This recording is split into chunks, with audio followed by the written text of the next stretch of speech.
for 1st and 10.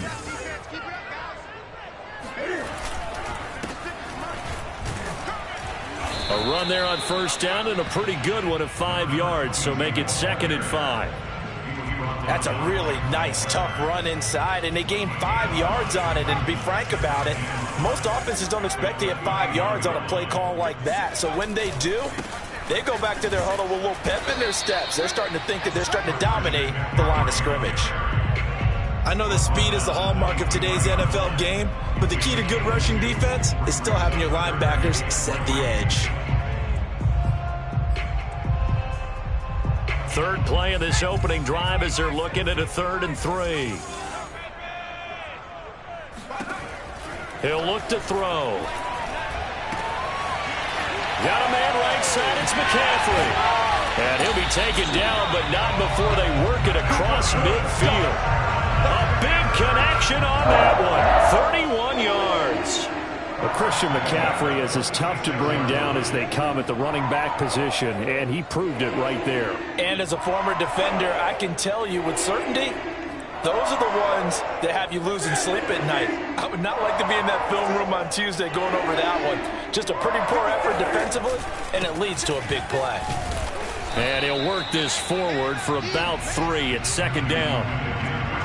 Well, that's just a pile of bodies there, and that's when you kind of find out who's a tough guy, right? Who can stand up and make a play. It was only a 3-yard run, but for both sides, they had to walk away from that feeling like, okay, I can stand up when the going gets tough in here. 3 yards on that last carry. Here's 2nd and 7.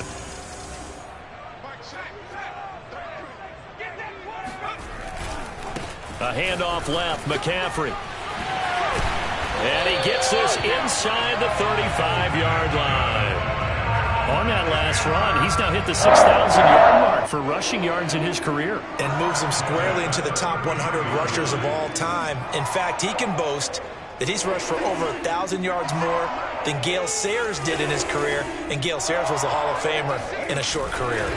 On 1st down, Norton. And not much running room. Down to the 32. Credit him with a 1-yard gain there to make it 2nd and 9. Ladies and gentlemen, that is a force of nature at the defensive tackle position. Yes, he's as big as they come, but still plenty agile. He's able to make a nice play there to swallow up the ball carrier. Now it's Newton here off the bootleg. Rolling to his right, and his throw is incomplete. That was an interesting look there because as soon as he got outside the pocket, I thought he was going to take off and run for yardage. But what often happens now with these quarterbacks who can move, defenses want to try and keep bodies in front of them, and I think that discouraged him from taking off and made him try a pass downfield that fell incomplete. Now play number 7 of this drive, but it's a tough 3rd and 9. A give running left, it's McCaffrey. And he's going to get this down near the 20-yard line. Had a chance to maybe limit them to 3 if they could have gotten that stop there, but a new set of downs. And with a new set of downs, you got to take the mentality of the whole thing. Right now, everyone's looking at the offense and saying they've got the advantage. The best defenses just say, okay, new set of downs, gives us another chance to make a play ourselves and maybe change things up. And this carry not as productive. He's swallowed up at the line of scrimmage. So after the run for no gain, here's 2nd and 10. The play action fake. They'll look to throw. They'll roll him out right. That's into a crowd and intercepted. It's Damon Arnett picking it off. And the Seahawks are going to take possession here. It's a touchback, and they'll take over at the 20-yard line. A young quarterback, Charles, rolling to his right. I know he's right-handed, but is that one that maybe a veteran sticks in his pocket? I think so, but you have to remember with young quarterbacks, it may take a few years before they get all the stuff out of them that they did earlier in their career or even in their college days when they were used to being dominant. In this case, the NFL veteran defense ended up winning the battle.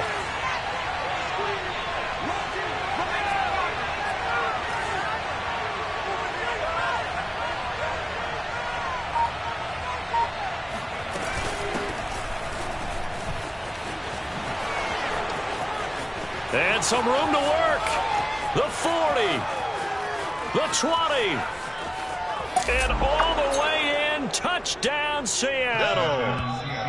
So there, Charles, I mean, a situation where it didn't matter how far he had to run, he was not going to be denied, and he winds up taking this all the way to the end zone. I think defensively, when you look at a play like that, that's when everyone looks at their teammates and starts shaking their heads a little bit, because now you're wondering, what are we in for? Worked all week to try and limit the big play ability that he possesses, and he winds up taking one to the house in the very first quarter. That was a tremendous run. And he covered a lot of ground on that one, as evidenced by the final total there on Next Gen Stats.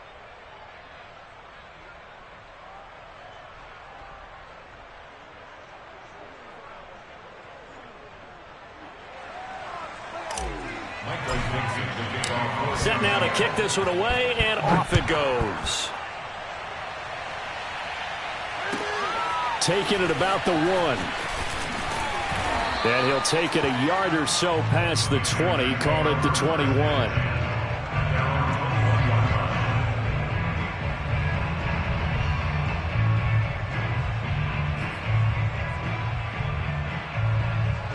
The Panthers out there and ready to begin their next drive. And there are parts of their last drive they'd like to emulate, and of course they'd like to forget the ending, the interception, but they did put together, Charles, a nice sustained drive to get him down the field. Yeah, and unfortunately for them, the only thing that matters is part 2, right? Because once they threw the interception and finished off the drive, that does them no good to go back and say, well, you know, we had a good one going. Finish things off. That's the only way you can get it done. So after the incompletion on first, now 2nd and 10. On play action, they'll throw. And he can't get rid of it. He's taken down. Bud Dupree just would not be denied. That's a loss of 7. Okay, you know my bias is about to come out here. A lot of people